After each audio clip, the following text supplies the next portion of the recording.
సహాబియాలు ఎవరైతే ఉన్నారో వారు జ్ఞానం పట్ల, ధార్మిక జ్ఞానం పట్ల ఎంత తపన చూపించేవారు. సుబ్హానల్లా. ఒక్కసారి పరిశీలన చేశామనుకోండి, సహాబియాలు ఎవరైతే ఉన్నారో వారు దైవప్రవక్త ముహమ్మద్ సల్లల్లాహు అలైహి వసల్లం వారి దగ్గరికి ఒక సమూహం వచ్చింది. దైవప్రవక్త ముహమ్మద్ సల్లల్లాహు అలైహి వసల్లం వారి దగ్గరికి మదీనాలో వచ్చి, ప్రవక్త ఎప్పుడు కూడా మీకు మగవాళ్ళకే పై చేయి ఇస్తూ ఉంటారు, మగవాళ్ళకే ఎక్కువ అవకాశాలు ఇస్తుంటారు. దేనికి? పుణ్యకార్యాలు చేసుకోవడానికి. వారు మీతో కూర్చుంటారు, నుంచుంటారు, మీతో కలిసి నమాజ్ చేసుకుంటారు, మీతో కలిసి అన్ని విషయాల్లో పాలు పంచుకుంటారు, జిహాద్లో కూడా వెళ్తారు.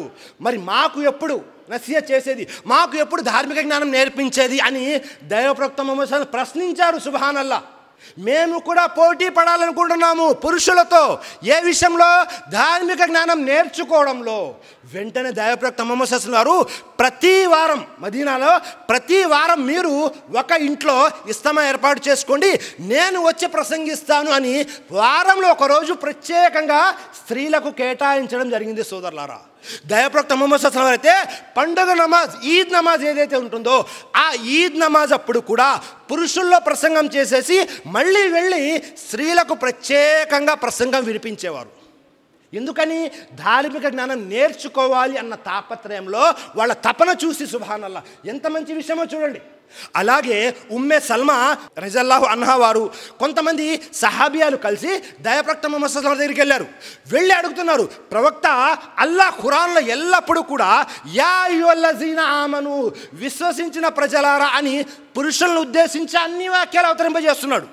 స్త్రీల గురించి ప్రత్యేకంగా ఏ వాక్యాలు అవతరింపజేయడం అల్లాహ్ కేవలం పురుషులకు మాత్రమేనా అని దైవప్రవక్త ముహమ్మద్ సల్లల్లాహు అలైహి వసల్లం ప్రశ్నిస్తున్నారు. వాస్తవంగా చెప్పాలి అంటే యా అయ్యుహల్లజీనా ఆమను అంటే ఇది పురుషులకి స్త్రీలకి ఇద్దరికి కలిపి చెప్పబడినటువంటి విషయం. కానీ ప్రత్యేకంగా యా అయ్యుహన్నిసా అంటే విశ్వసించిన ఓ స్త్రీలారా అని ప్రత్యేకంగా లేదు అన్నది వారి తపన. ఎప్పుడైతే వీరు ఈ ప్రశ్న వేశారో అల్లాహ్ ఆకాశం నుండి వహీ దింపడం జరిగింది. సుబ్హానల్లా. సరే, అహజాబ్ 33వ అధ్యాయము 35వ వాక్యం, ఇన్నల్ ముస్లిమీన వల్ ముస్లిమాత్ వల్ ముమినీన వల్ ముమినాత్ వల్ ఖానితీన వల్ ఖానితాత్ వస్సాదికీన వస్సాదికాత్ వస్సాబిరీన వస్సాబిరాత్ వల్ ఖాషీన వల్ ఖాషియాత్ వల్ ముతసద్దికీన వల్ ముతసద్దికాత్ వస్సాయిమీన వస్సాయిమాత్ వల్ హాఫిజీన ఫురూజహుం వల్ హాఫిజాత్ వజ్జాకిరీన అల్లాహ కసీరన్ వజ్జాకిరాత్ అఅద్దల్లాహు లహుం మగ్ఫిరతున్ అజ్రన్ అజీమా. సుబ్హానల్లా. 10 సుగుణాలు విశ్వాసుల ముస్లింలైన పురుషులు, ముస్లింలైన స్త్రీలు. అలాగే విశ్వసించిన పురుషులు, విశ్వసించిన స్త్రీలు, విధేయులైన పురుషులు, విధేయులైన స్త్రీలు, సత్యసంధులైన పురుషులు, సత్యసంధులైన స్త్రీలు, సహనశీలురైన పురుషులు, సహనశీలులైన స్త్రీలు, అనకువగల పురుషులు, అనకువగల స్త్రీలు, దాన ధర్మాలు చేసే పురుషులు, దాన ధర్మాలు చేసే స్త్రీలు, ఉపవాసం ఉండే పురుషులు, ఉపవాసం ఉండే స్త్రీలు, తమ మర్మాంగాలని కాపాడుకునే పురుషులు, మర్మాంగాలను కాపాడుకునే స్త్రీలు, అత్యధికంగా అల్లా జిక్ర్, అల్లాను స్మరించే పురుషులు మరియు అల్లాను స్మరించే స్త్రీలు. వీరందరికీ అల్లా వద్ద గొప్ప మన్నింపు, పుణ్యము, ప్రతిఫలము ఉన్నాయి. సుబ్హానల్లా.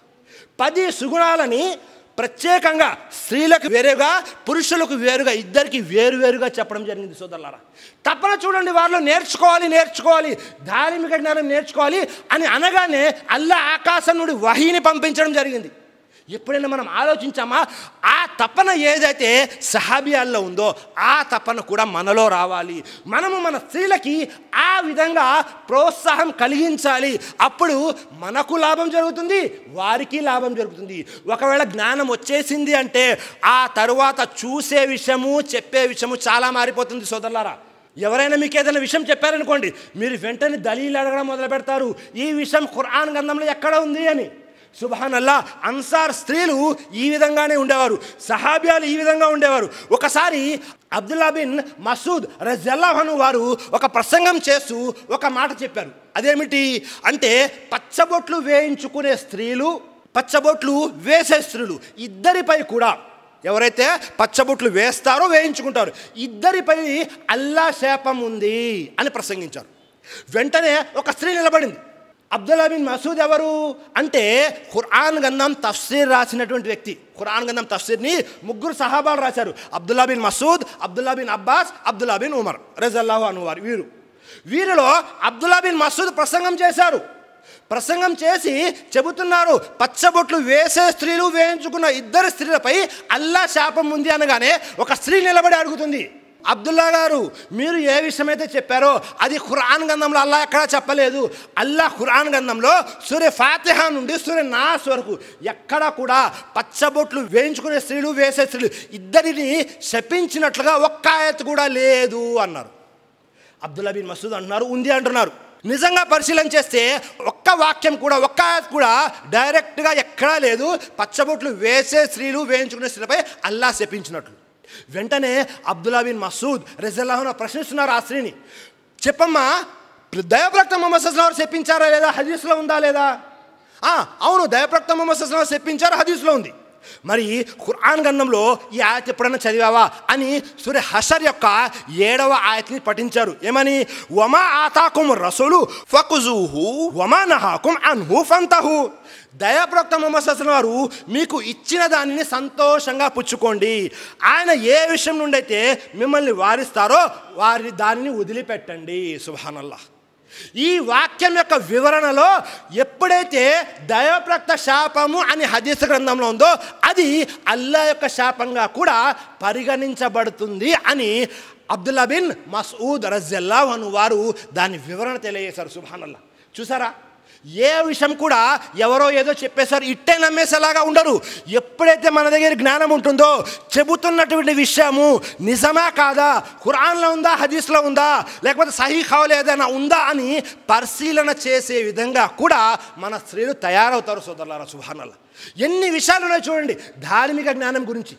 కాబట్టి మనమందరము కూడా మన బాలబాలికలకి, స్త్రీలకి, అందరికీ కూడా ధార్మిక జ్ఞానము కోసం ప్రోత్సహించాలి. ప్రాపంచిక జ్ఞానం ఉన్నా లేకపోయినా పెద్దగా ఏం తేడా పడదు, కానీ ధార్మిక జ్ఞానం తప్పనిసరిగా ఉండాలి సోదరులారా.